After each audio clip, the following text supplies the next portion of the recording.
Hello, I'm Jake and welcome to the channel. Today we're going to be etching some designs in metal with some household supplies.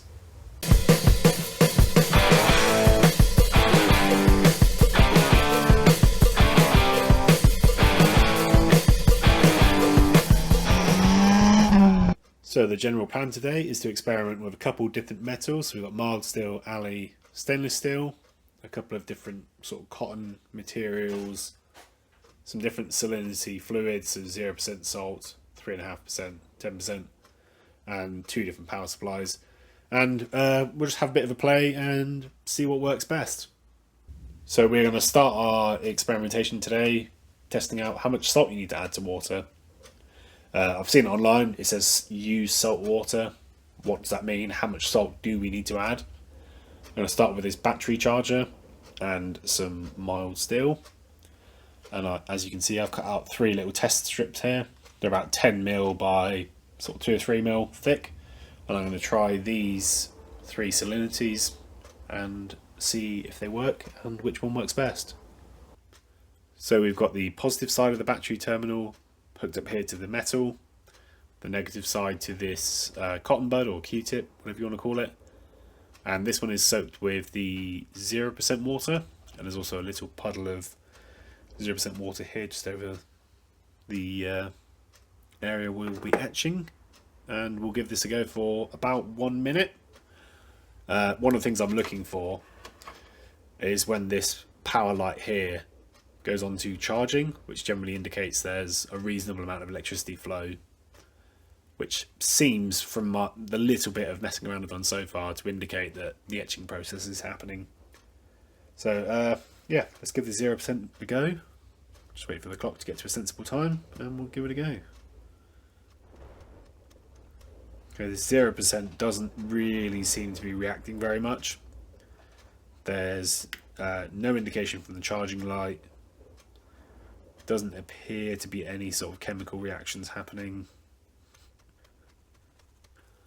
Yeah, not a lot is happening here with pure water. So I suspect the salt is a requirement. Oh wait, there could be a little bit happening. Yeah, there's a little bit of discoloration happening now. Pretty slow reaction. We're nearly coming up to a minute now, just a couple more seconds. There we go, that's 1 minute. Okay, there's a bit of discoloration on the end here, and you can sort of see down here. But it doesn't really look like it's done a great deal. So, same deal again this time. This is with the 3.5% salinity, which is roughly equivalent to seawater. So, once again, we'll give this 1 minute with the battery charger and we'll see what happens. Okay, so immediately sort of bubbling happening, and you can just see the charging light occasionally flicking on. But yeah, it's definitely reacting a lot quicker than the pure water was. Just gradually moving it backwards and forwards.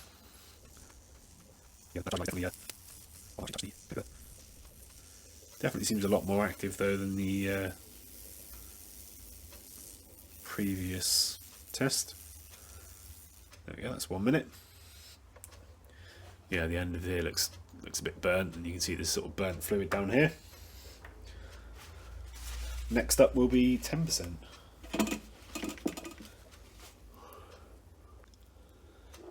So here we are, third experiment now with the 10% salinity solution. Again, exactly the same test as we've done previously. And let's give this a go. Okay, so charging light on immediately. Lots of sort of bubbling and hissing. Yeah, very clearly doing something. Seem to react quicker than the previous two. Which I guess makes sense because as you increase the salinity of the amount of salt in water, you do increase its conductivity.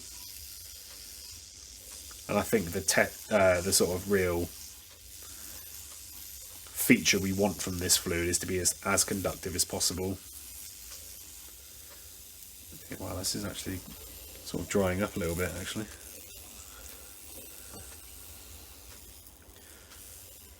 Okay, I'm going to stop it there. That's only 50 seconds, but the water's dried up quite a bit. Let's peel off this tape and we'll take a look at what we've got. So here we have our 3 examples from the previous test, testing the different salinity. I would say based on these, 0% worked but wasn't great. Probably do need to add a bit of salt into here if you want to get optimum results, but in a pinch you could probably get by without. The 10% was definitely more effective. So it's sort of hard to see on the camera, but the sort of depth of the etching on the 10% is definitely higher than the 3.5. It was also quicker. I stopped the 10% after about 50 seconds because it was starting to dry up. So not only is it deeper, but it also took less time. So I think for the rest of the tests I'm going to do today, I'm going to stick with the 10% because I've got the fluid available. And really, salt doesn't cost much money, so having 10% is fine. It's not really an inconvenience. So the next part of the test is to see whether a Q-tip, cotton bud here, versus a cotton ball is more effective. I suspect that this will sort of concentrate the electricity flow a little bit more, and this one is going to spread it out a bit. When it comes to sort of these little 10mm by 3mm samples, I'm not sure how much difference that's going to make, but we're going to find out. We are going to go for 1 minute again, and I've put a bit more water down here this time because last time we used the 10% it did dry up, but let's give this a go and see what happens. So yeah, as before, immediate reaction, hissing, bubbling, yes, general electric erosion.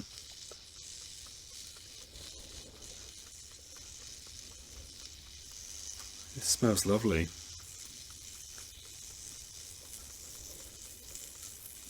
Okay, coming up on a minute now. There we go. Similar reaction to before. Lasted a little bit longer that time because I added a bit more water to start with, but yeah, generally felt pretty similar. One thing to note before we test with this cotton ball, this method definitely uses more of the solution, just because sort of saturating this takes a lot more fluid than saturating the cotton bud. But yeah, let's give this a go. Immediately charging light comes on over here. Seems a bit less dramatic than the cotton bud, but maybe that's just because it's happening underneath the ball, sort of out of sight, out of mind. Might put a bit too much liquid on here. Certainly feels less dramatic. It's definitely reacting though. See some sort of debris and discoloration here. Coming up to a minute now. There we go.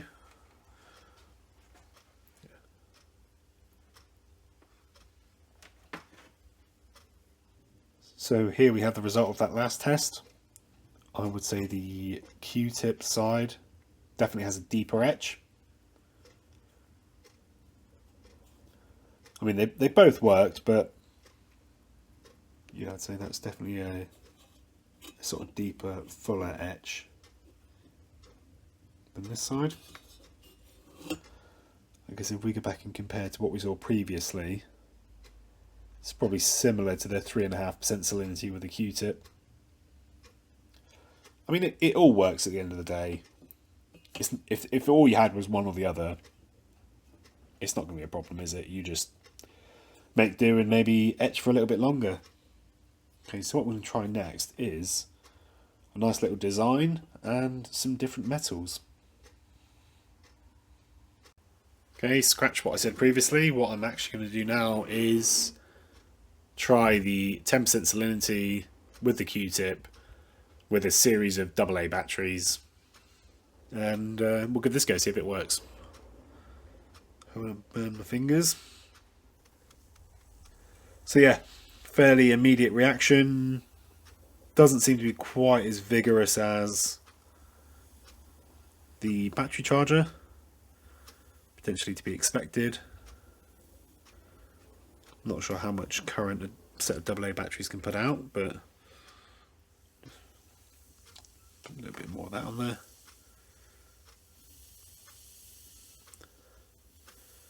Definitely seems to be working. Just purely by how much reaction's going on, I'm guessing this isn't going to be as effective as the battery charger. But again, for those who don't have a battery charger, this could be a pretty viable option, I'm going to guess. Coming up to a minute now.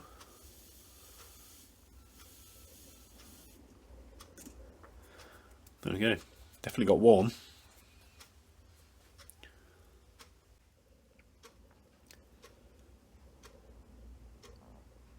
So AA batteries definitely worked. I would say probably on par with the ball of cotton and the 12-volt charger, but not quite as aggressive as the Q-tip with battery charger. Definitely a way of getting it done though. Look, it does work. Yeah, I think when I try the different metals, I'm just going to stick with what I use for this one. So the Q-tip with the battery charger. So the AA batteries were stacked up, should have made 12 volts. So yeah, seemed to work okay.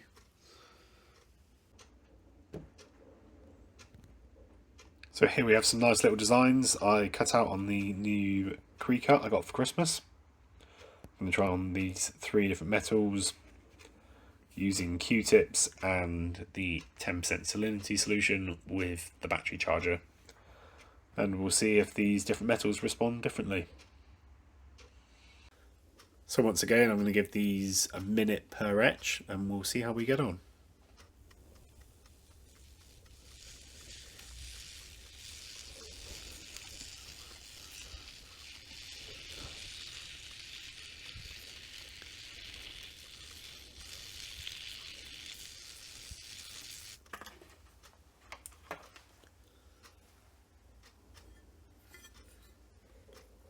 So that's come up pretty good.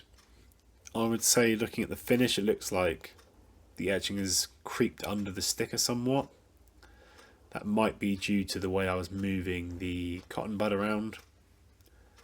So I think I'm going to try that again, but with the large cotton ball, which could sort of cover the whole design without having to move around. And we'll see how that goes. So I gave that another go with the cotton ball, and the etching was definitely effective. It seemed very, very reactive and is etched sort of quite deep. But again, it's lifted the corners of the design. Which is not perfect, but I think this is maybe a problem with the design or the vinyl I'm using rather than the process itself. So I'm going to proceed and try the other metals.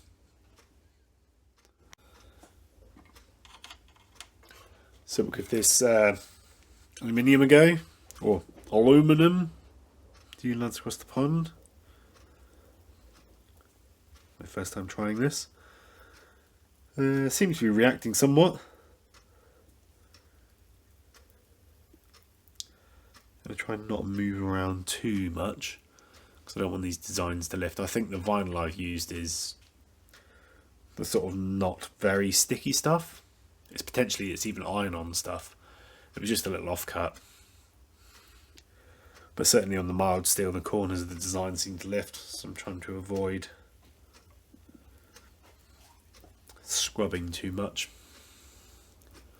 I mean, this is lighting up, so it's bubbling, so it's doing something. Just wait for a minute.